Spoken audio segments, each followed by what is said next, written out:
Hi, I'm Carol Jurgensen Sheets, aka Carol the Coach, and I want to talk to the addicts out there that are in good recovery, that don't seem to be making headway with their partners, and they're getting discouraged, and they're feeling like it's never going to work.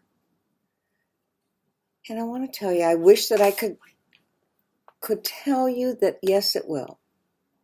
And what I know to be true is that in over 85% of the cases, it does work out if you're in good recovery and you are showing empathy and you're putting your wife first. It can work out. But sometimes it doesn't. Sometimes it depends on their trauma. Sometimes it depends on their inability to trust again. Perhaps they have something that we call complex post-traumatic stress. And they've had layers and layers and layers of betrayal in their life. And this is the straw that broke the camel's back.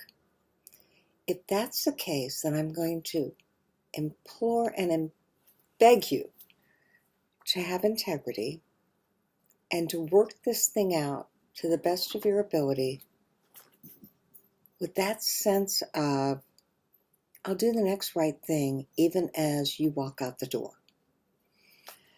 Because here's what I know to be true. You're working on good recovery. You're working on it here, and you really did want to make things work. And you're working on it in relational recovery.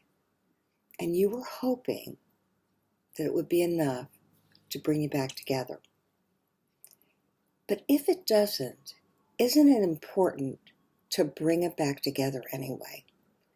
Isn't it important to do the next right thing because that's what you need to do for the sanctity of your relationship, whether it goes forward or it ends? Yes, it is. And so I'm going to be your cheerleader here to say, do the next right thing. Continue to use empathy with her. Use AVR. Acknowledge the pain and the frustration, the mistrust and the distrust. First and foremost, validate her feelings. Tell her, I know you're feeling angry or sad or afraid. And then reassure her, you know what, I want us to be together. But if we can't, I'm going to do the next right thing to make this as easy and effortless as possible for you.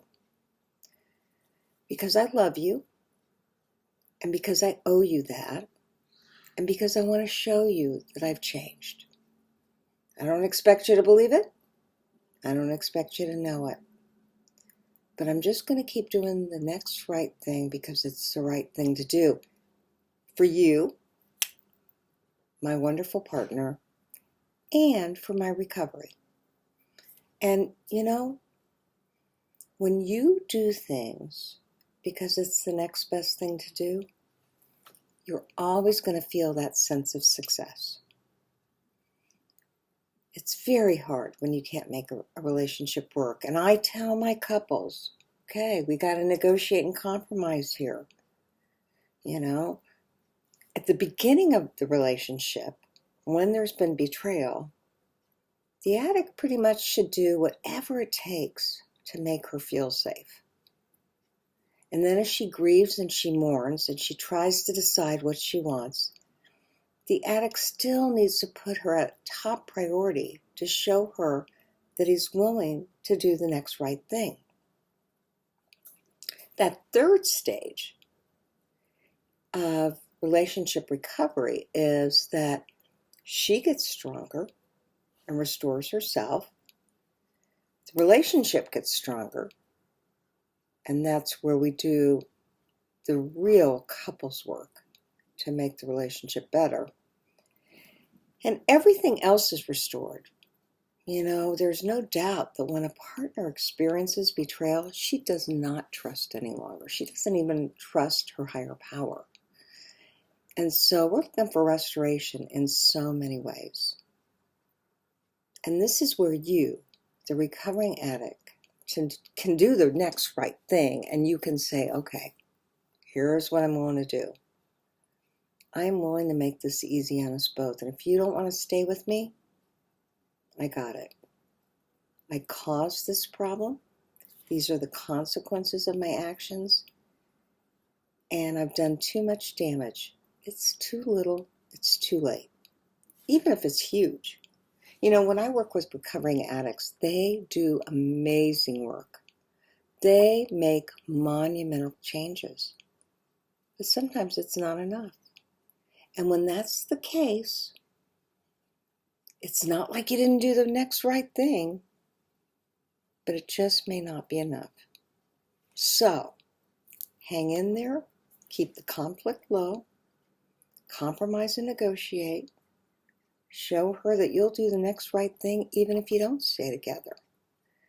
I don't want you to be walked on. I don't.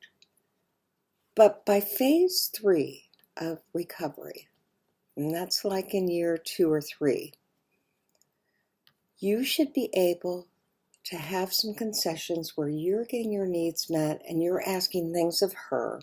And if she can't do them, just accept there was too much damage done. And when you do that, I promise you, when you surrender to that, when you accept it, and you still do the next right thing, you're in full integrity, and good job for you.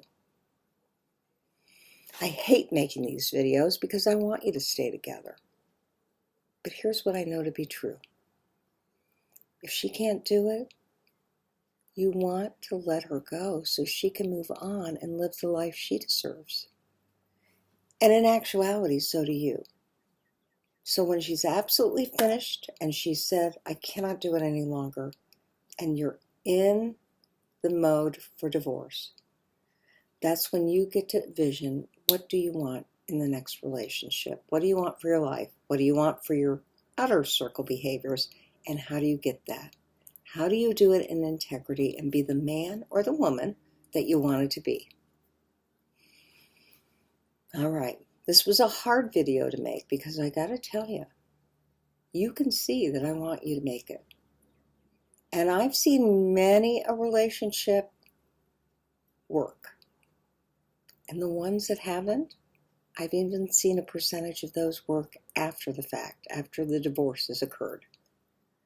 But regardless, as long as you're doing the next right thing, that's as good as it gets. That's as good as you can do. Make sure to go to my workbook. That's Help, Her, Heal.